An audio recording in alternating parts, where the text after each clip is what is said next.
Putin chose this war, and now he and his country will bear the consequences. U.S. President Joe Biden unveiled harsh new sanctions against Russia on Thursday after Moscow launched an all-out invasion of Ukraine, imposing measures to impede Russia's ability to do business in the global economy.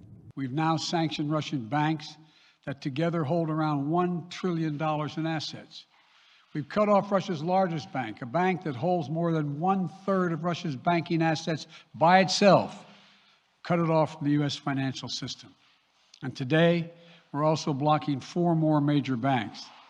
That means every asset they have in America will be frozen. Biden said the sanctions were designed to have a long-term impact on Russia and to minimize the impact on the United States and its allies. And he said Washington was prepared to do more. This is going to take time, and we have to show resolve so he knows what's coming. And so the people of Russia know what he's brought on them. That's what this is all about. His announcement represented the second major tranche of sanctions against Russia, and Biden warned personally sanctioning Russian President Vladimir Putin was still an option. These powers will enable us. Adding to the latest round of Western penalties, British Prime Minister Boris Johnson unveiled new measures targeting banks, members of Putin's inner circle, and the very wealthy who enjoy high-rolling London lifestyles to, quote, maximize the economic price Putin will pay. Adding Putin will be condemned by history. Now we see him for what he is, a blood-stained aggressor who believes in imperial conquest. What wasn't part of Thursday's tranche of sanctions, cutting off Russia from SWIFT, the interbank messaging network that is the backbone of international finance. The sanctions that we've proposed on all their banks are of equal consequence, maybe more consequence than SWIFT, number one.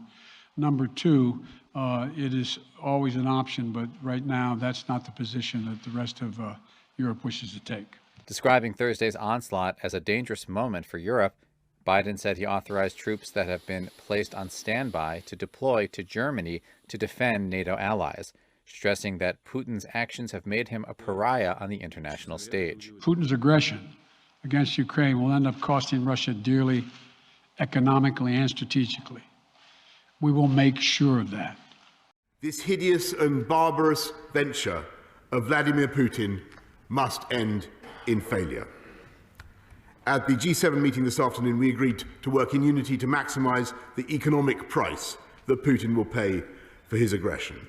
And this must include ending Europe's collective dependence on Russian oil and gas. The UK is announcing the largest and most severe package of economic sanctions that Russia has ever seen. With new financial measures, we're taking new powers to target Russian finance, in addition to the banks we've already sanctioned this week. Today, in concert with the United States, we are imposing a full asset freeze on VTB. More broadly, these powers will enable us totally to exclude Russian banks from the UK financial system, which is, of course, by far the largest in Europe, stopping them from accessing sterling and clearing payments through the UK. We'll be imposing asset freezes on more than 100 new entities and individuals, on top of the hundreds that we've already announced.